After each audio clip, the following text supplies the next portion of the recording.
Hi, everyone. Welcome back to the How Did You Learn to Do That podcast.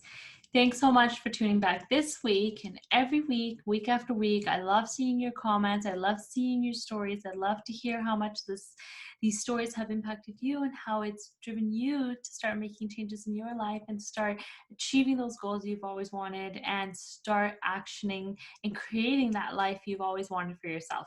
So I'm so excited for you to hear the story of Taylor Aller today. I'm so excited to share her story, her encouragement, and she'll tell you how she does it all. And she does multiple things. And, she came when we had our call and when we connected, we talked about being a multi-potentialite, not wanting to just do one thing, but wanting to do so many things and having so much drive and so much passion, and how that really invigorates us. And so I'm so excited to share that with you. I am even more excited to let you know that our course is now live.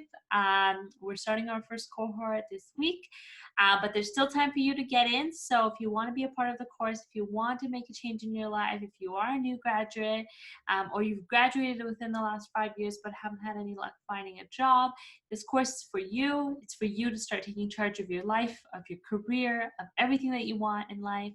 So make sure you go to our website to sign up for our course. And if you have any questions, send me a DM on Instagram or send me an email, info@howdidyoulearntodo.com. And I personally will respond to you and answer any of your questions. And we can maybe even set up a call depending on what kind of questions you have.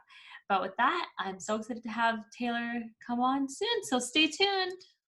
Hi, everyone. Thanks so much for tuning in. I'm so excited to welcome Taylor Aller here on the How Did You Learn to Do That podcast.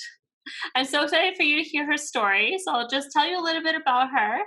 So Taylor's a small town girl with a big heart dreams, and all about that multi-potentialite life. That's a new word she taught me, and I love it. She's a self-described nature-loving introvert, has an insatiable curiosity and a love of all things comfy. She's a six-figure entrepreneur and serves the Lower Mainland as a registered massage therapist, an educator, a speaker, and a consultant. Fun fact, she was also Mrs. British Columbia and Miss Congeniality for 2018 and 2019. Well, that's cool. I didn't know that. She's the co-founder of the Relationship Project with her husband and a proud team member with the nonprofit Free to Be Talks. On most days, you can find her juggling 5 different things, snuggling her rescue pup, or enjoying the outdoors in the Pacific Northwest. I'm so excited to have you here, Taylor. And I'm so excited for you to share your story. Yeah, I'm super excited to be here. Thanks for having me. Taylor and I, just before this recording, we had a great conversation, and I asked her to repeat it, but I'll let her take over the conversation and share about her journey. And hopefully we can go back there because she gave me some good ammo for my husband to be okay with my spending. But I just wanted on record so I can play it back to him later on. But I'm so excited to have you here. Taylor is very infectious. Her energy just makes you so excited. And I want you to hear about her and what set her on this journey to doing all the things that she does. Mm-hmm. Wow, that was quite an intro. Sometimes I forget everything that's in my written bio. Thank you. I think what set me on this journey is that I've just always, and I'm talking particularly about being a multi-potentialite. So let me kind of unpack that. I didn't come up with that term. It's not mine, but it's amazing and it changed my life. And to me, it means someone who has multiple passions, but also somebody who is successful at them. Because sometimes we have a lot of passions and then we're kind of just all over the place. So I like to have the term multi-potentialite really kind of take that and encapsulate it into a version of success for you. And success looks different for everybody. It doesn't have to be financial success. It can be, it doesn't have to be. It could be a good work-life balance. It could be relational success. It could be just feeling happy and content. So I had always been that kid who was into everything. And I found it really challenging as I got older that all of a sudden became not okay. When you kind of hit high school, it's like, okay, well, what's the one thing you're going to be now? And it was like, excuse me, what? No, like I still want to do these 3 things. And like, I fully intend on doing those and anything else that comes my way. And I was in school to get my bachelor's of education, which I never ended up finishing, but I had started it. And at the time, I was a competitive hip hop dancer and professional dance teacher. And then I also worked with schools and kids with disabilities. So I was like all over the place. And I loved it that way. I had made this like work life balance, and it was constantly like, well, when are you going to stop dancing? And when are you going to like not just work in the schools, but, you know, like officially be a teacher? Or what is that going to look like? And it just constantly felt like someone was trying to stuff me in a box, and I hated it. And then for a while, because I'm a people pleaser, I would be like, okay, I should do that. I should just like quit the things I love and just do the one thing I'm supposed to do. And then it felt like I was cutting off parts of myself to fit in these boxes. And eventually, who I was became so segregated. Like hip hop Taylor was over here, and then like educator Taylor was over here, and speaker Taylor was over here, and entrepreneur Taylor was over here, and student Taylor was over here. And I was like, I can't do this anymore. And it got to a point where I had eventually moved to Vancouver for dance. I went back to school to become an RMT. I now teach, but not kindergarten. I teach adults, which is way nicer in my opinion. I work as a speaker consultant, all these different things, and many things in the past, and there'll be more in the future. But what caused me to kind of embrace that was I had hit burnout. And I mean like clinical burnout, like the point where you just like you can't even get out of bed, your health is taking a dive, your eating and sleeping is completely out the window. Like it's just it was terrible. I was doing all these different things, and because I was trying to keep them so separate and trying to be successful at each of them individually at the same time, I just couldn't do it. And I was doing what I did to cope, which was YouTube. Binge watching YouTube. If anyone's laughing, I know it's knowing laughter and you're not laughing at me. I was in my pajamas, I was binge watching YouTube, and I was trying to like just numb, think about anything else, recover, because I couldn't even like really get out of bed. And I came across a video by Elizabeth Gilbert, who wrote Eat, Pray, Love. Yeah. And she was talking about how there's kind of two types of people in the world. There's jackhammers, who are those that have a singular passion, that like forever they just knew they wanted to be a writer or a filmmaker or a photographer or an executive, and they just knew forever that was what they wanted to be, and they just hammered away at that like a jackhammer. And then there's the other types of people in the world that are more like hummingbirds, and they cross pollinate the world.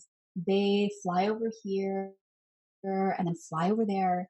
And if you were to look at an expert, a jackhammer, they have this huge pillar, this big depth of knowledge in this single area, whereas hummingbirds have this mountain of knowledge. It's like sitting on a vast valley of a mountain range of all these different half degrees and experiments and experiences and lessons and living in different places in the world and meeting different people, and that they too have to be the way they are because they provide value in the world. But the way our society works, it really highly values experts and those jackhammers, and they kind of devalue those that are multipotentialites, the hummingbirds. And so I'm watching this, I'm in my PJs and I'm sobbing, like ugly, crying, snot everywhere, because I had an epiphany. I was trying so hard to be an expert, to be this jackhammer in all these different areas. And that's just not how I'm built. And I'm not built to succeed that way. My husband would joke that I'm a hummingbird with a jackhammer because I go like all in. But it really allowed me to stop shoving myself into these places that I just didn't fit, and really embrace a hummingbird life, you know, multi-potentialite life, where I could create successful business. To me, financial success was part of that. Work-life balance was part of that. Having a great marriage, starting a family. I wanted all of those things to be alongside multiple passions, not just a 9 to 5 in an office, succeeding that way. And it took a lot of time to figure out how to balance that and how to work through it. And like what we were talking about before we hopped on the call, it led me to a lot of debt. You know, I had so much student loan debt. My husband had student loan debt. Like there was a lot of stuff there that when I started to figure out how to actually do the multi-potentialite life, how to make that balance work, how to pace myself, how to lean on others, because you can do everything you want to do. You can't do it all at once. You can't do it by yourself. Mhm. So really allowing yourself time to put some of those dreams for the next decade. You know, there's dreams I had in my 20s that I got to fulfill that now that I'm in my 30s, I'm on the next set of dreams. And that's okay. I don't have to have a job like my parents where they stayed in it for 42 years and retired. You know, I can switch careers, I can switch passions, and getting to live that life of a dancer and going on tours, traveling internationally, and then now being in my 30s, having a successful practice in healthcare and teaching and speaking, like those are all things that are really important to me. And I'm really excited for my 40s because that's a whole new set of goals that I get to play with and work with. But once I started figuring out that structure and how to make that work for me, we were able to crush all of our debt. We now live like a debt free life. We have no consumer debt outside of our mortgage, but that shortly will be gone too in the next 5 years, hopefully. Depending if we keep upgrading our family, we might need a bigger place. Currently expecting baby number one. I don't know when baby number two may be here, hopefully. But yeah, it really allowed us to not only like crush all of that debt and hit those financial markers that for us brought a certain quality of life we wanted, but it gave us the confidence to go after things that we've always wanted to do and to allow ourselves to weave it into the rhythm of our lives rather than it taking over our life. And then we can easily switch out puzzle pieces. If consulting isn't something I want to do anymore, I can switch in something else. Or if teaching at the college isn't something that lights me up anymore, I can switch that out. Or if I need to practice Lex at the clinic, I can do that and boost in other things. And it gives us so much flexibility and freedom to be able to live a life that we're really passionate about when you're passionate about more than one thing, because that's a really hard thing to do. Yeah. Hope that answered your question. Yeah, I love that. I love that because yeah, I when you told me about the multi-potentialite, I really started thinking about it, and I completely agree with you. I graduated with my bachelor's of science with 170 credits, and you only need 120, and it's Whoa. because I was like, I don't want to just do this one degree. I want to know what they do and what they do and what they do in these different areas. And so I took I think I took a course in every single program at that university, and I just loved it because I was like, it gives me so much knowledge, and it just exposes me to this whole other area that I want to know if I'm passionate about or not, right? And if I don't actually take a course in that, or if I don't delve into that world, how would I know? And it's similar to you. Like I was always told that you find one thing and you become an expert in that one thing. You become the best person that can do that one thing. And I kept thinking to myself, I'm like, okay, I'm like, yeah, I get that. I totally get that. But what if that one thing disappears? Then what? I've just dedicated my whole life to that one thing. And Mhm. and then I realized that having multiple things that you're passionate about, having multiple things you want to explore, it's okay. And I Mhm. definitely have that, and I love that you just said that you take and you move puzzle pieces out, because right away I thought about that, and I thought about these different world events. For example, we're in a pandemic right now, right? Or there Mhm. was the 2008 financial crisis. And I felt that, if, for example, speaking, and I know you mentioned previously to me that you had an international speaking opportunity, and it didn't work out, but that's okay because you had your other Mhm. parts where you could now work on those areas. And, Absolutely. It's like diversifying your portfolio with income yeah, streams. Being a speaker, that's live events with large crowds of people. I had a TEDx talk that ended up getting rescheduled. I had the international gig you were talking about, that with COVID and our borders closing, it's like that's not possible. And luckily for me, I had 3 or 4 other income sources that I could fall back on and things I could do to spend my time yeah, and be able to generate income, be able to have my family stay safe. I didn't have to worry as much. Also, being out of debt helped, but I didn't have to worry as much about the financial impacts of a pandemic. And I think that's something that goes really overlooked when it comes to multipotentialites, because we so glorify that expert, right? Like you were saying, Angeza, like everyone's saying, be the best in that field, stick with it forever. And I think it overlooks the superpower that multipotentialites have, because when you run into a problem, often a creative solution is the best solution. And when somebody is an expert, they don't have the same intersections that somebody who's a multipotentialite can have, where I can bring 3 or 4 different areas of my life together, or you could bring 3 or 4 different areas of your expertise together and come up with a solution that an expert would never have, because they never bought a new bike just for fun, and they never explored that extra 50 credits in college, and they never traveled internationally or were a dancer or an artist. They didn't have that breadth of knowledge. They have that depth of knowledge, and sometimes breadth is a superpower, to be able to have those intersections that just you can bring to the table with your unique vast array of experiences. That's a superpower. Often multi-potentialites are also incredibly skilled. It's like they're like the jack of all trades. You hire them and it's like, oh, I wish I had someone who could do photography. It's like, oh, I could do that. I did that for a couple of years. But it's like, what? You did? Oh, well then, like, well, how would I put it on this database and send it to my email list? Oh, well, I actually interned at this other thing. I could set up an email list for you. And it's like, excuse me? Like, what can't you do? Like, those are really valuable. And when it comes to a pandemic or things like that, and people are getting laid off, or the job market starts to shift and that landscape starts to look a little different, those with really transferable skills all of a sudden become very highly valuable. Yeah. Because if I can hire one person instead of 10, I want to hire one person that has as many of those 10 skills that they can have. So I think there's a lot there that just gets underestimated. And I don't know about you, but I don't mind being the underdog. So I'm kind of okay with that. But as long as multi-potentialites listening, and you and I both, Angeza, like if we know it's a superpower and we can bring it to the table and surprise and delight people, that's a wonderful feeling. Yeah. And I kind of like that feeling of being the underdog. And it's like, watch, I'll show you what I'm capable of. And you can see all these half degrees and how they are useful. I totally love that. And I do feel like that. I feel like I have like this like secret superpower, and I actually, I do work in healthcare full time, and then I have the podcast and the brand that I'm building here. But when I started this, I remember somebody said to me, it's like, you work in healthcare. How do you even know about starting a podcast or building a website or, managing your social media? And I was just like, yeah, that doesn't, because I just work in healthcare does not mean I don't have skills that I can transfer over to this, and I can.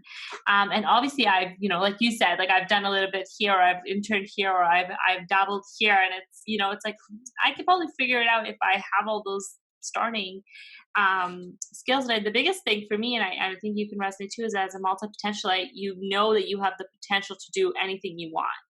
Yes. You just have to figure it out, and you can figure it out, and you can do it. You just have to. And because their other superpower is being incredibly quick learners, because we're used to failure.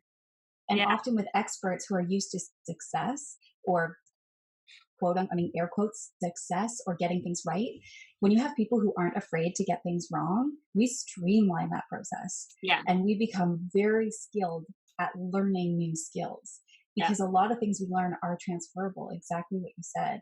And I'm like lit up on your behalf that someone told you, like, how do you know how to do that? I'd be like, watch me, hair flip, Yeah. I love that you did that. I think that's so inspiring. Yeah. That's how we start. Yeah, exactly. Like just knowing those things, I think that you end up bringing a whole new perspective into it. And I think that you bring this whole new, like you said, it's, if you could take one person and have that one person do, what 5 people would do, then you have a superhuman. You have someone that like is, such a benefit, and you yourself, and I love this. And and I think, and I'll ask if you do too, but I love when I can do different things. I can't do the same thing repetitively, day after day, day after day. I need the diversity, which is why I love managing projects, and, doing this podcast and meeting people like you and meeting various people that just, all are doing different things, but it's just so amazing. And I think that that's the biggest benefit, or the biggest thing that I love of being this way. I agree wholeheartedly. Like, you described my nightmare, doing the same thing every day for the rest of my life. It literally sounds like a nightmare. It's like Groundhog Day. Like, please take me off this train. I need something that is going to stimulate me, excite me, make me curious. It's going to challenge me. I'm not the type of person to coast for very long, and I get really agitated, irritated, bored, Yeah. and when you have a lot of energy and passions and interests, you need to have a vessel for those, because that energy is going to go somewhere. And if it doesn't get to go towards those things that are healthy for you or goals that you have, it can really be detrimental. It can start to go towards things that, I'm sure we all can picture a story of like, oh, yeah, I think I know someone like that, where they have all these interests and passions, where they have all this energy and they don't have a vehicle, or maybe they're not allowing themselves to explore that vehicle, Yep. and it can kind of tear you down instead of build you up. I was evidence of that, running myself into burnout because I didn't have a way to do it constructively, and I didn't have a way to channel all my passions. I just was like running full steam ahead at everything, and like that's just Yeah. not sustainable or healthy. So yeah. Yeah. I love I totally agree.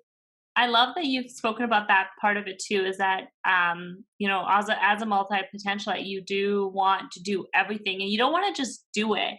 You want to excel at it. You want to be the best that you can be at it. And I remember when I was in school, I was in pre-med and I wanted to be a doctor. And I had a conversation with my then boyfriend, now husband. And I said, my other passion in life is to be a mom. I want to be a very active Mhm. mom. I want a big family. At the time, I wanted 6, but I've come down to 4. We're still working on it because he only wants 2, so we may settle on 3, but we'll see. But at the time, I said to him, I said, "I don't want to be a doctor if that means I miss out on my kids' lives, if that means I can't make it to every soccer game, if that means I can't make it to your school play, or I can't just come home and hang out with you, like, even if we're not doing anything." And I don't want to be stuck to a job that means I'm giving up on my family, right? Because for me, time is the most precious commodity. It's the most precious thing because you never get it back. Everything else in life, I feel like you can get it back in some capacity, but time is the only thing that you could never create again. You can't get it back, it's gone. And Mhm. so that to me, at that time, I was really thinking about it. He said to me, he's like, and then I said, I was like, well, I could just become, a family doctor. You work your traditional office hours. It's a little bit easier. I mean, I know it's not as easy as like not being a doctor, but like maybe that will work. And he was like, and this is when it really resonated. He goes, "Do you know yourself?" He's like, "You wouldn't just be a family doctor. You want to be like the head of neurosurgery for like this super crazy rare disease, and you want to be like one of 10 people in the whole entire world that can do it."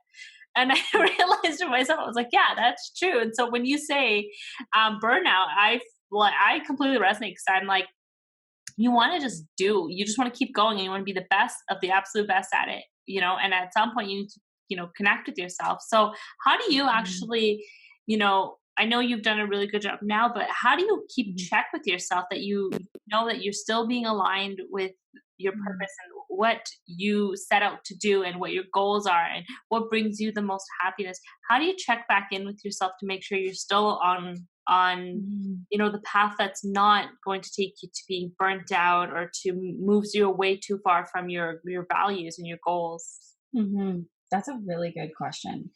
And it's something that like I think like everyone is I'm working on it. I don't always get it right. Sometimes I end up like 3 blocks down and I'm like, oops, we need to pull a Yui and like have to go back. Before I dive into that though, there was something you said that I was like, yes, oh my God. The fact that our passions don't have to be work related, Yeah. that having a family or being a parent can be a passion, a creative pursuit can be a passion, learning a language or a type of cuisine just for yourself can be a passion. I think in like Western society, typically like North America, we're so focused on work and success equating to work. So this kind of leads into my answer is, for me, what keeps me in check is understanding and embracing being a multipotentialite. And just like yourself, a lot of my multipotentialism is not work related. I have a lot of passions that don't make me income, that I don't pay taxes on. legally that are for me or my family. They're relationally organized, or they're for me spiritually. They may be faith based. Like there's a lot of different things in my version of success that are not work related, because to me, having a life that is quote unquote successful that only accounts for work also sounds like a nightmare. Like Yeah. to me, success isn't just my work related goals or income goals, it's a whole bunch of other things. So I find that I kind of try to look at my schedule, and this is like a strategy I use as puzzle pieces, whereas like one of those pie diagrams, if you imagine it. I like cherry pie, so let's imagine it's cherry. I'm totally pregnant. Okay. I'm very hungry. So if I had a pie, I have a version of success where there's different ratios in my different passions. And that through life, some of those passions, those pieces of the pie may get cut out and a new one gets swapped in. But generally, there's different percentages that feel right for the season in my life or that align with the larger goals I have in that season of life. For my 30s, starting a family was a really big deal for me. Like, I really wanted to be a mom. There was, a lot of struggle. I know you and I have connected on this, and, a lot of women struggle with that. And it was really hard to, in my 20s, tell people no, no family yet. And then in my 30s go, yes, family now. And a lot of that is not in your control, right? Yeah. And you can have a lot of circumstances and challenges with fertility that, a lot of women experience. And, you and I both are women in that category. And, it was really challenging to keep my pie, if you will, ratioed where family was still a huge priority in the midst of a pandemic, in the midst of like everything else that's going on. So Yeah. for me, I try to constantly check in with that pie and what that looks like. And I allow there to be room, because I did the thing where I like had very specific goals and would like take marriage vows to those goals and like could not divorce it unless like abuse or cheating happened. Like I was like, and that's just not realistic, especially for a multipotentialite. So I like ratios, I like percentages, I like looking at my life as a whole, as a holistic thing, whether that's my health, my income, my relationships, my family, my amount of joy and contentment, all in one. And then when I start to see one area of the pie take over the rest and it's not intentional, then that's a big clue for me to start to pare back. And I often can do that by listening to my body, just my own habits. I will sacrifice myself before my relationships, marriage, work, anything else. So that for me is one of the biggest red flags if I'm noticing health changes. So if I'm sleeping more, and it's not because I'm growing a human, but if I'm like tired all the time, if my eating habits have changed, if my hygiene is starting to slip and it's like, when did I last wash my hair? Like, how much dry shampoo was in there? Like those kinds of things is really when I need to clue in and check in to just take a look at the pie and see, okay, is something taking over? And if it is, what is it? And am I okay with that or not? Yeah. So checking in with my body and really listening to that. Also listening to my relationships, my friends and my husband. I have a very close circle of intimate friends. Like it's like a handful. I'm not that type of person. Said I'm an introvert. I very much am. I'm outgoing, but I do not get energy from other people. Yeah. I get it from just being by myself. So I have a very small group of friends and family that like really hold me accountable, and they know me inside and out, and they will be the first to be like, "Hey Tay, are you okay? You seem a little off." Or like you seem anxious, or you seem frazzled, or you seem tired, and they really kindly, call me in to check in on that. My husband especially is really good at that. And he will often be kind of a litmus test that, if I notice he's asked me like 3 times that day if I'm okay, then I'm like, shoot, I need to look at something here because Jake really thinks I'm not okay. And like, maybe I'm not. And I look at it and it's like, oh yeah, like I've been working for 12 hours and that's more than I should be. Or like, I've just only been focused on this part of my business and I miss doing this other stuff. Or I've just been sitting down all day and I can't do that. So listening to others, listening to my body, and then looking at my life holistically and allowing those ratios to flex if they need to. That's kind of how I stay on track. But I mean, kind of how is what I want to highlight there because I still get that wrong all the Yeah. time. All the I think, time. Like even yeah, last week. I think that's it. That's it. It's that you're not gonna always be, the best at that, of checking in with yourself, but it's just understanding and knowing and actually acknowledging those key pieces where you're like, okay, now I think maybe I need to reflect, maybe I need to check in with myself, or maybe I need to slow down. And I think that in itself is great because a lot of people just don't even know that piece of it. They chalk it off to like being, not getting enough sleep last night or missing that extra cup of coffee or not having 2 cups of coffee. They're like, oh, because I only had one today, that's why I'm feeling like this. But actually checking in with yourself, I think is so important. I mean, I know for myself personally, it, um, it was getting there. I was feeling the burnout, and my husband was paying for it because I was trying to manage a full-time job or starting this business, starting this brand, this podcast, which I'm so passionate about. So even when I work on it, it's like I don't feel like I'm working, and I know you feel like that Mhm. too. And and then any free time I had would be with my daughter, and that's it. And my husband would not get that time because I had so much time, and obviously my daughters would get that time. And then he mentioned to me a couple weeks ago, and he said, "Hey, look, like I know you're passionate. I'm trying to support you here, but I miss hanging out with you. Like you don't even want to Mm. watch TV with me." And I was like, "I don't have time to watch TV," and he's like, you know, um, and he was like, "I really miss just hanging out with you and connecting with you. And I feel like we're not connected, Mm. because I haven't seen you that much lately." And I was like, okay. And then I had to, like you said, that was my litmus test. I was like, okay. And then I went upstairs and I was like, what can I do here? And I realized that I needed to clean out the office. I needed to make it like a sanctuary for me that I can come into and love because I spend all day here, and I work from Mhm. home for my day job too. But then I set up my laptop and my computer in such a way that it's not easy for me to actually take it off and move. I got it set up to Mm. the monitor. I got it set up, it's on like a stand now and like all this stuff. So for me to actually take it out means I have to unplug cords, I have to unplug this, that, and like actually go. And I did that because one of the things that I realized that I was doing was I was being mobile with my laptop. And I know that's the intent of it, Mm. but I wanted it to make it, I know it's not that difficult, but I wanted it to be a little bit difficult, a little bit inconvenient for me so that I, leave my laptop upstairs Mhm. just like when you get off of work, you walk out of the door. When I walk out of the door of my office, I don't come back in here until the next day. And setting myself a system and Mhm. time blocking, making sure that I can get everything done in my 8 hours a day, just being super productive.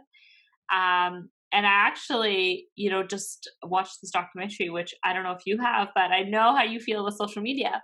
But I watched this documentary on Netflix called The Social Dilemma. Oh, of course I've seen that. So good, yes. So good. Yeah. And I just realized to myself, I was like, Mm. I don't need to carry my phone around with me. I only carry it in case I get that important email or in case I get that important message I need to respond to. But you know what? I said this to myself, it's always a shift in your mindset. And I know you feel like this, but like treating social media and treating your work like, as if you were working for somebody else and saying, I'm off at 5, so I'm off. I'm not checking my phone. I'm not checking my emails. That person can wait until tomorrow morning. And I'm so good at that for being an employee and for my day job, but I'm Mm. horrible at that for my own business. You That know, is so common for multi-potentialites because it's not a matter of like, do I like what I do? It's like, which one do I like the best? Because when you set up a life of multiple passions, they're all things you like. And like you said, it's like it doesn't feel like work, it feels like play or fun or yeah, creativity.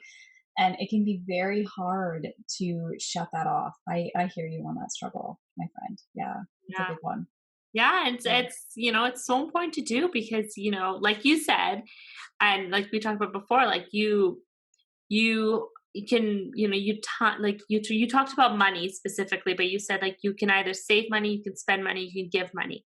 And I feel Hmm. the same way with time, right? You can either spend your Hmm. time, You can give your time to somebody, or you can save your time and do Mhm. something for yourself.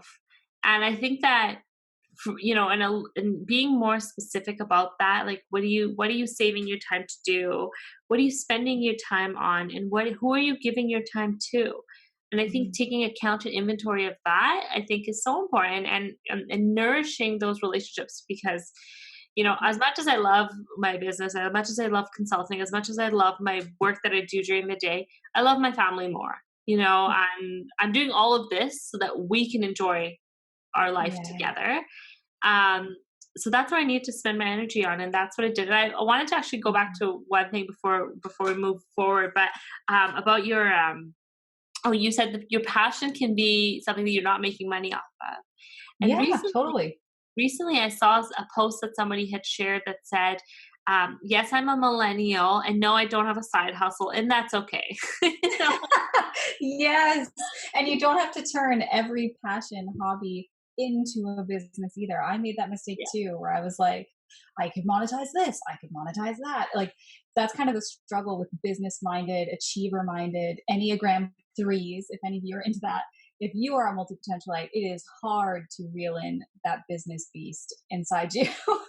It's like the potential here is insane. But you're totally right. You yeah, can have passions and not have them make money. You can be a quote unquote millennial and not have a side hustle and be completely fine with it. yeah, And there was something you said that gave me chills. It was, I do this so that I can spend time with my family. And that's something that is like one of the biggest questions I ask any of my consulting clients, like women in business that I coach or that I work with, when they start to get lost in that success or that hustle or that productivity. It's always checking in with, you did this, you started this business so that what? So that you could have autonomy over your schedule and have more free time, so that you could have financial freedom, so that you could spend time with your kiddos, so that you could stay at home, so that you didn't have that shitty commute. Sorry, I yeah, just said a bad word. You didn't have that not so fun commute that you have to take all the time. What is your so that? And it could be many, but it's really important, like you were mentioning, to check in with that, because if that piece of the pie starts to disappear, and for you, if that's family time with your daughter, connecting with your husband, which by the way, can we all hope for a husband that checks in and yeah, kindly is like, I miss you? That is like the sweetest thing ever. And I'm so here for it. Okay, anyway, but if that piece of the puzzle and that piece of pie starts dwindling and shrinking, then really what we started this business for is not what's happening. We didn't start this business to get a certain amount of likes or, hits on our Facebook page or downloads of whatever. We started this business so that, and let's remember what that is. Let's remember what that yeah, impact was or what that gave you. Because, like Dave Ramsey says with money, you can spend it, save it, or give it. I totally agree. I think it's a wonderful point. It's the same thing with time, yeah, and that's a big reason why, that's why I love a social dilemma, but I'm not on social media. It did not move my so that bottom line. It didn't have to be a leg in one of my businesses. It was not a way that I created impact or marketed. It just wasn't. And I felt like it had to be. And then when I took inventory of that, so that for me, it wasn't a piece of it. And the minute I let that go and gave myself permission to embrace who I am and how I do business and how I want to structure things, I got so much of my time back. And I got to put it where I wanted it to be, you know? And I got to put that into my business, reinvest that time into my business in more strategic ways that actually move that ROI for me, but also into the parts that I'm also really passionate about with my husband and connecting with my parents, my siblings, my nieces, nephews, getting ready to welcome our little one that's growing in my belly. That is also what I'm really passionate about. And getting that time back strategically to put there was really, it's a gift like no other. So I want to highlight what you said there, that so that moment. I totally forget the question you had asked if you asked them. I no, I think that you touched on it, and I love that you said that, like, it's so hard, like, to, when you're multi-potentialite and you have that strong business mindset, to shut it down. And Mhm. I find I do that a lot. I look at things like, for example, this pen. I'm like, oh, like, who made this metal piece? Like, somebody made this. somebody's selling it. Somebody's selling this plastic casing. Somebody's selling the ink. Like, I look at everything and I just look around, and my husband always is like, he's very much business minded like me too, but he's always like, you just like enjoy your sandwich and not worry about who made the bread, and Or I'm what like, the upsell is on that and how much profit margin are they making and what's the best vehicle for advertising and who chose that branding. Totally. that Yeah. is, I feel like you're speaking my language. Hmm. To me, every time Many I'm having women's a language. sandwich, I'm like, this was $14. How much did it cost to make? How much is the take home, etc. So yeah, I love that. I love that, and I want to talk about the work that you do with the relationship project, Mm, and how you and your husband came up with that, and mm. what really inspired the both of you to do that. Uh, well, what inspired it was other people asking over and over the same question. So, my husband and I met many, many years ago. I think like close to 15 years ago, maybe. How old am I? I don't know, whatever. A while ago, long time ago. And we met as professional hip hop dancers, and we met in the dance community. And if anybody's in the dance community, they're kind of known for not having long term relationships. We'll just put it that way, which is wonderful. It's awesome. And long term relationships do exist. I'm living proof of that, but often there isn't. And especially because we were younger, I met my husband when I was 17, and obviously he wasn't my husband then. We were friends for a while before we got together and eventually moved in together, got engaged, all that kind of stuff. But we were constantly being asked questions by our peers and friends in the dance community, particularly, how are you guys still together? How are you guys so good together? How do you guys spend so much time and like not kill each other? How do you guys have so much fun? You seem so in love. You seem so perfect. And over time, that just became so irritating because I was like, we're not perfect. Like, I literally just bickered with him in the car all the way over to rehearsal until we got out and got in the studio. Like, no, we're not perfect. We're not this like idyllic couple. And my husband's Filipino. He's born and raised in the Philippines and moved to Canada. And obviously, well, if you're watching the video, you know that I am very white and I was born and raised in Canada. And it was a whole bunch of layers of challenges that we had to go through in our relationship, but that a lot of people just looked at and were like, you guys are so perfect. And I was like, no, we're not. And I started looking around at social media, at Disney movies, at everything else. And even though my husband and I have some markers that make us different, most of our markers in relationships fall into that category of heterosexual primary partnership of young, somewhat attractive, let's say, people that are able bodied, that present to the external world this image of wonderfully in love bliss. And while part of that is true and factual in our relationship, there was a whole other side of our relationship that happens between him and I that nobody sees. And that, frankly, I think is a disservice that nobody sees that because we all get this image in our mind that this Disney fairy tale, this heterosexual, white, cisgendered, able bodied relationship is what all fairy tale marriages are supposed to be like. And heads up, that's false. And that does not represent majority of relationships and relationship stories. There's divorce, there's widowment, there's able-bodied, there's multiracial, multi-faith, multicultural, different language barriers. There could be tragedy, there could be grief, there can be joys. Like all of these things exist, and primary partnerships can be a part of that. And that doesn't always even mean marriage for some people either. So there were so many things that my husband and I would discuss or have in private, and we kept getting these questions over and over. And eventually it was just like, well, let's just show them all the shiz we go through, or let's just share with them what we bicker about or what we believe. And like, let's just see if we can start to open the doors behind the scenes of real relationships and not just this Disney fairy tale of like helicopter dates and like Tiffany ring proposals and all this stuff we see on social media. It's like, how about you went to the grocery store and you got almost everything on the list and you remembered I like Kit Kats and he got me a Kit Kat? Like, where is that? Where is like, he got everything but the laundry detergent, so we're just wearing our clothes again until next week? Like, where is that stuff?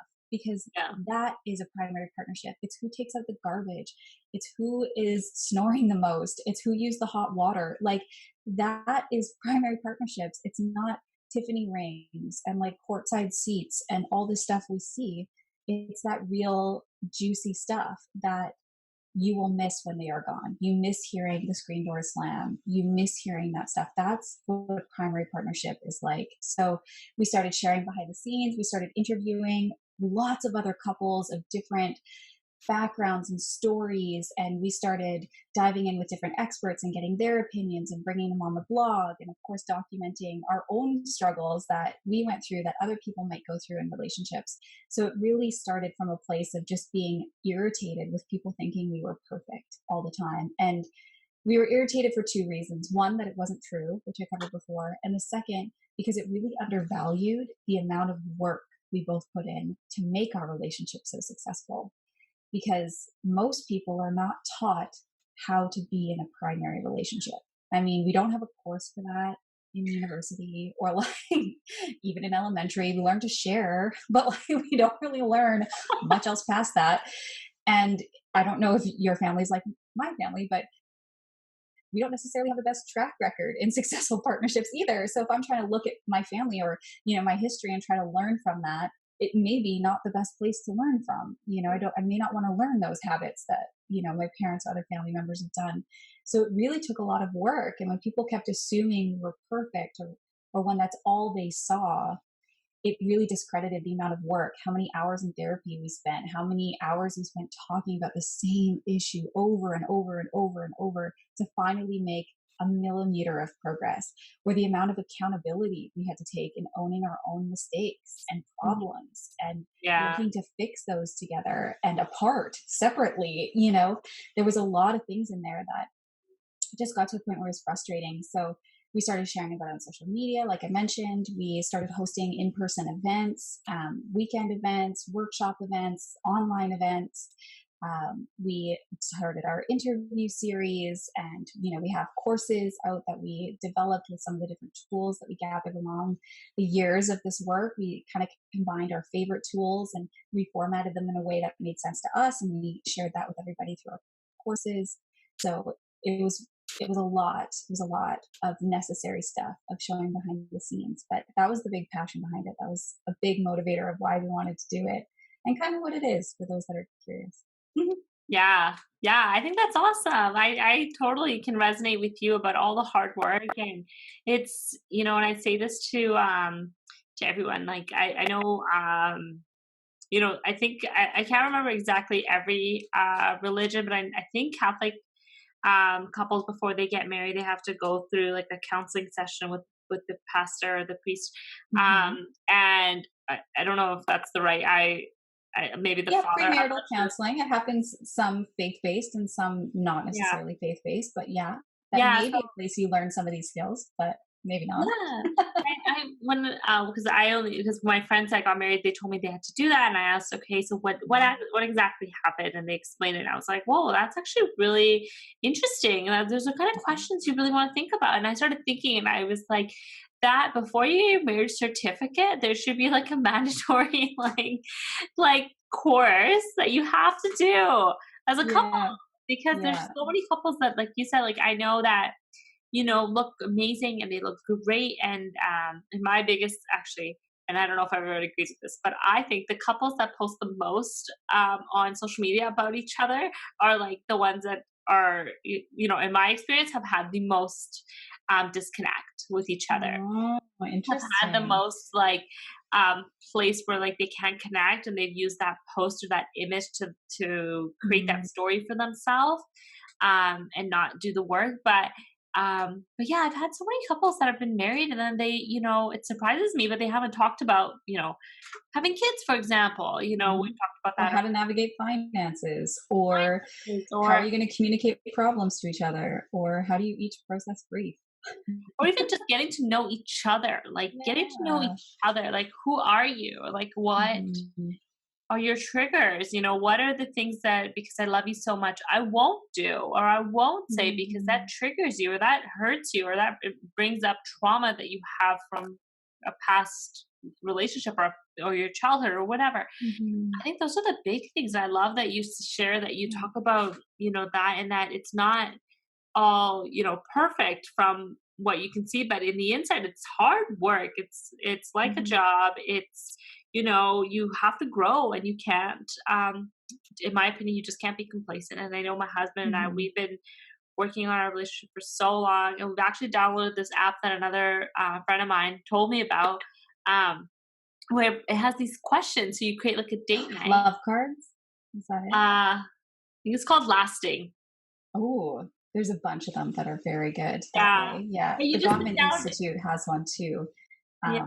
They have a lot of research on relationships, by the way. If you're ever interested, Google the Gottman Institute and you will find so many books, tools, blog posts, podcasts, I think they have now, video series, courses. They are absolutely freaking incredible. But yes, they also have an app that you can ask deeper questions and you can make it spicy. It could be sexually related questions, or it could be just even like, who's your best friend? How do you Mm, feel loved? You know, some of these questions that, like you mentioned, you should know about your partner.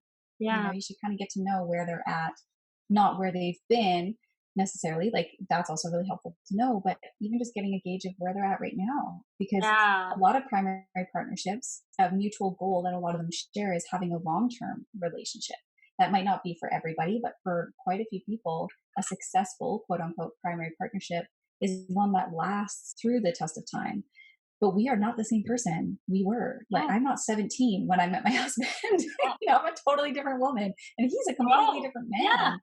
Yeah. And it's like the choice to actively grow together, to stay engaged as you grow and to learn each other as each of you grow into these new different stages. Like, he's had to get to know me multiple times over, and I've had to get to know him again multiple times over. And to me, that's what makes long term partnership really exciting. I like that challenge, and I think my husband does too. But that's definitely something that's overlooked. Like, people think, oh, you got married, you locked him down, or you locked her down, and you're good to go. And it's like, no, that's not how it works. You have to work on it. Yeah. Yeah, I totally agree. And Yeah. those apps are really good to get the conversation Yeah. going. If that's a struggle for you or your partner to like actually talk about each other and your relationship, those can be really valuable tools to Yeah. get that going. And Hmm. I think, yeah, and like, I mean, like similar to you and your husband, you know, me and my husband, we've known each other since we were 19.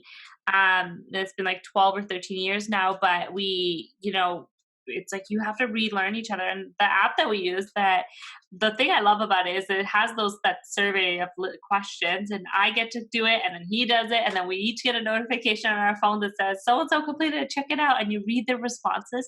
And even Oh, though me and my husband talk a lot, I was like really surprised at some of the responses. I was like, oh wow. And then my favorite part is that you get these notifications every day, and it says, have you given your husband a kiss today?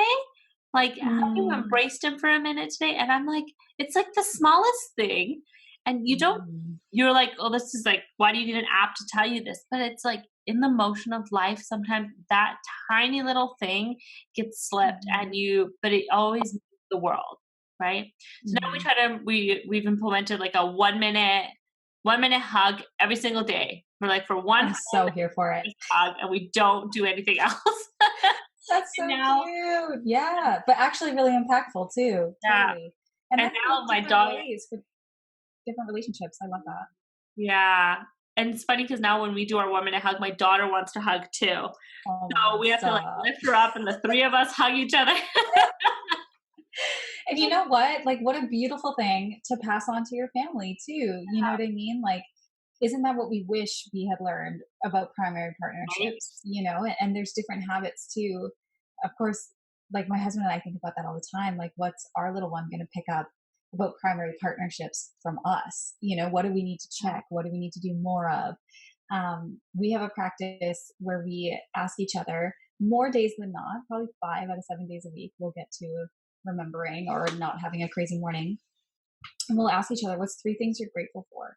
Mhm. And we'll do that with no distractions, like no phone, no nothing. And sometimes it's like 5 minutes, and sometimes it's like 15 minutes where we're really talking about it. And it kind of gives you a gauge of where they're at. It starts your day in a nice way. There's a lot of research on gratitude and, you know, looking for it. But it's a way that him and I really connect, you know, almost every day, whether it's like, even if it's in the evening, if we didn't get to it till it's like some pillow talk before we fall asleep, it really is like a check in. Yeah. And I hope that's something our little one will pick up is, you know, talking to people they love, about things that they're grateful for. And it often leads to other conversations.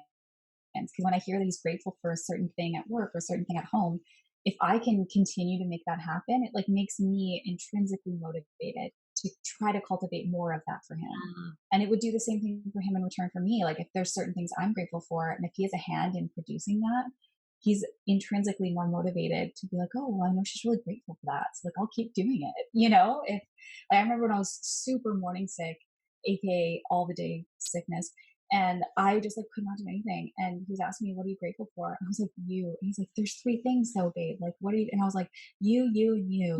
I was like, you got me crackers. You sat with me in the bathroom while I got sick. You checked in with me during the day. Like, those things are what I'm grateful for. And I don't think he realized like how impactful it was that he was there for me like every step. Because I was like, I could not do this by myself. And it's hard, dude. And like I was just like, I'm so incredibly grateful for you, and that you don't mind running out to the store because all I can eat right now is a popsicle and we don't have any more. So like, thank you. All in the middle of a pandemic, can you please run out and get me popsicles?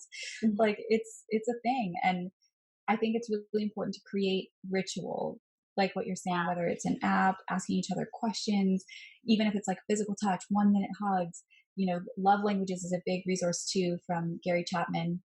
There's like a free quiz you can take online and determine your love language, how you communicate love to others, and how you like to receive love.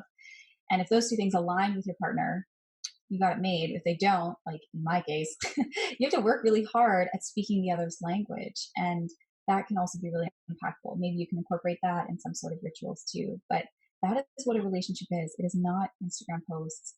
It isn't, achieving a certain amount of years on an anniversary. Like, how good were those years? How happy were you for those years? How did you help each other grow? How did you challenge each other? How were you there for each other? Like, I think at the end of the day, that's what we're looking for when we're looking for primary partnerships and connection. Even if it's with friends or family members, it's that quality of relationship. And that takes a lot of investment. And you don't see that on Instagram. No, you really don't. And sometimes I'm not taught it. So I love that we're having this discussion on it because it lights me up. Yeah, I love it. I think that you've definitely touched on something that I always think about too, and I love that that you're sharing that both you and your husband are sharing that with the world and bringing in that perspective, because it's so true that the whole did it for the gram thing. I feel like that whole culture has just it's just taken over. It's like people don't, and I actually stress about this all the time because obviously I have my phone, and my daughter, like, she does things and like I record her, and then my husband's like, you're recording for so long. I'm like, no, like I'm not recording for long enough. Like, when we're kids, we had like hour-long videos because you would just have the camera in the corner, the video camera in the corner, or you would have someone following you with the video camera. But now it's like, I don't want my daughter to only have like 5-second clips of her doing things. You know what I mean? Like, I want her to see a bit more of her life just naturally. So like, I'll set up like my camera and like I'll record, and I'll like have more of that long form kind of like media for her to watch when she gets older and she wants to know what she was like as a child. And for me, that's really, really important. And I feel like even people that say like they just did it for the gram in their relationship or in just life in general, I just feel like you're missing out on the rest of that. What happened before that picture? What happened after that picture? What happened, how many takes did it take to get that picture? How many takes did it take? Why do you need to edit that photo? Why can't you just upload a raw photo? And I remember when we went on our honeymoon for a few months, I was just taking, I'm not a did it for the gram kind of person. And like, if, it took me a long time to actually like figure out how to like use all the effects on stories and stuff now too. But, I remember I was just taking photos and posting them, to share with my family and my friends. And somebody said to me, how come you're not taking like those trendy pictures like on that wall? Like, you go stand in front of that wall, look away and take a picture. And I was like, I saw the wall. There's nothing special about it. I'm more like amazed by the culture that's here. So I would rather like have this conversation with somebody that's local, that tells me more about the culture and I know more about the country, versus just trying to take like that Instagram picture. And I feel like sometimes like what you're saying about like relationships, not just being for the Instagram or for social media, there's way more to that. And I feel like there's more Mhm. substance to it. And we need to know like, and I always go back to knowing yourself because you need to know yourself. You need to connect with Mhm. yourself and you need to know what's important to you um, at multiple stages in your life. It's not just a one time thing, it's continuous. And then Mhm. sharing that with somebody else so that you know. And, right now in this phase of life, because of COVID, my husband got laid off. And so, um, he's been going through this whole shift of, do I go back to that industry? Do I go back to that job? Do I do this other thing that I've always loved and been passionate about, but I have never, trust that I could do? Mhm. Or do I go into this other world that like I'm so passionate about? And I think I mentioned to you, like he studied finance, right? But his work is in the oil industry, and he's a designer Mm. there. So he designs work there. But he loves to talk about finance. Like he could sit Mm. with you and like when we meet with our mortgage broker, I end up bringing a book because I just read while him and the mortgage broker like go off for like 3 hours talking about different rates and what they mean and the future of Yes. mortgages and all this. And he knows like the intricacies of every Wow. He's clause. in it. He's so in it. He's the one that, like, reads the fine print on contracts and, like, finance things, Oh. because I'm the one that's like, "What does it tell me? Let's just sign it." And I just actually, I'm pretty fortunate and I'm grateful for him because he reads it all and then he just tells me if we're good or not, and I just trust him. But, Mhm. but he is like so into it. He's so passionate about it. So he was Mhm. just, wondering if that's the world he wants to get into. Like, does he Mm. want to pursue that now that he has an opportunity to? Mhm. Fair Um, question.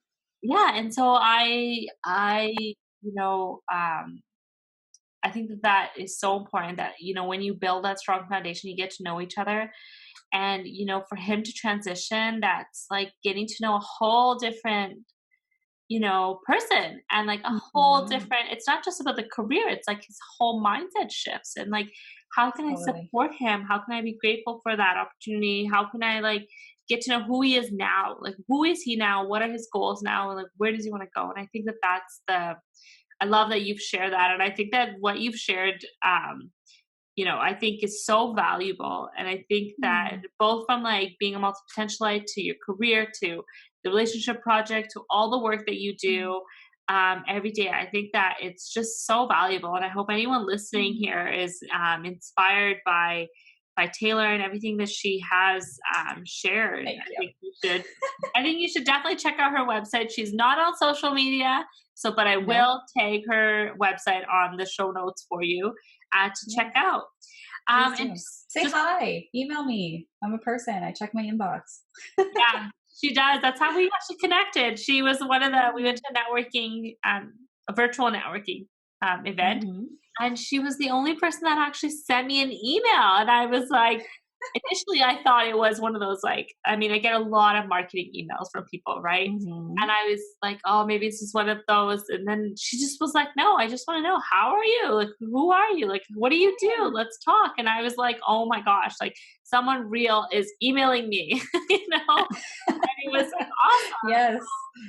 Well, I think that's the point of screen, like you were talking about with social media and, relationships and like what's your intention of taking that photo? Is it to like tell yourself a story on social media, or is it to actually document your child growing, or is it to actually document your travels and the parts you enjoyed of your travel? The same thing is said about emails and using screens in general. It is made to help us connect. Like, let's remember the social, yeah, I'm not on social media, but the social part of social media, or the point of email communication is to communicate. Like, we're all real people here on the other end of the screen. And if we can connect, we're probably more likely to achieve our goals together. Just like how you're describing with your husband, how can I support him? How can I be there for him? How can I create space for him to transition? Let's all be that for each other. I mean, we don't have to be spouses to care about other people and to want to see other people succeed. So at Yeah. the end of the day, there's more than enough room for all of us here at the finish line. And if I can help anyone be better, or achieve what they're hoping to achieve, if they can somehow use skills I have, connections I have, if I can sit with them, talk with them, if there's anything I can do to help somebody succeed, I'm all about it, because I didn't get to where I was by myself. I had women and men who are really generous with their time, with opportunities, who are able to sit with me and help me make that happen. And I think the longer you are in business and the more you're in it, the more you realize we all really need each other in business and in entrepreneurship. And so I'm the first person to love an email conversation, to hop on a call. If you need help, let me know, because I'm here for it. And I love connecting with other people just in small groups, one on one, with time to recharge. Hello, Yeah. introverts. I'm talking to you. I actually, earlier you said that like you don't find energy from people, you find energy being alone. And like Yeah. that is the first time I've heard someone say that, because I feel that all the time. Like I need to just like go away. I just want to be alone. And recently I was just thinking like, should I take a trip by myself? And Oh, I don't know if you watched Seventh Heaven as a child, but I saw clips of it. Not, I can't say I was definitely a watcher of it, but I know of what you're talking about. so I watched Seventh Heaven when I was like 6 years old or something. I was like super young. And I remember the mom took a trip away. And I was like, the mom took a trip away. And like my mom is like she Mm, lives for her kids, right? So like that would never happen for my right. mom. And I was like, wow. And then I remember she came back and she was like so much like happier, and she was Mm, more refreshed, and she wasn't as short tempered. And she just told her family, like, I'm so grateful for that time away. Like I got to relax and mm. rejuvenate. And I remember at that time I told my mom the same thing. It's like, Mom, go somewhere alone. And she's like, are you crazy? Like, what are you talking about? Like, it's never gonna happen. Where am I gonna go alone? Yeah. But now that I am a mom, I'm like, I want to be Seventh Heaven, the mom from Seventh Heaven, because I want to go on a trip on my own and come back and be like rejuvenated to like Yeah. better for my family and show up as a better version of myself. But Yeah. yeah, yeah, I was really excited to hear you say that, because I was like, yes, that's Yeah. it. Like I'm an introvert, but I'm Mhm. an outrovert when I need to be. Mm, But I don't find energy. I don't absorb energy from the outside. I have to connect with myself and mhm, have that energy and connect with myself that way. But yeah, mhm.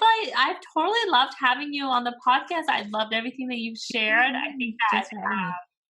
I think that you're so inspiring, and I love connecting with you. And and I always strive to have very authentic conversations on this podcast and Mm, very genuine conversations. And I think that everything that you share and just who you are as a person, it's very authentic and mm. very genuine. And I think that I've really enjoyed connecting with you. And I mean, I know it's not going to be the last time we'll talk, but I'm really excited for meeting you. And definitely everybody that's listening, if you want to connect with Taylor, as she said, you can connect with her through her website, send her an email. She does email back. She does connect.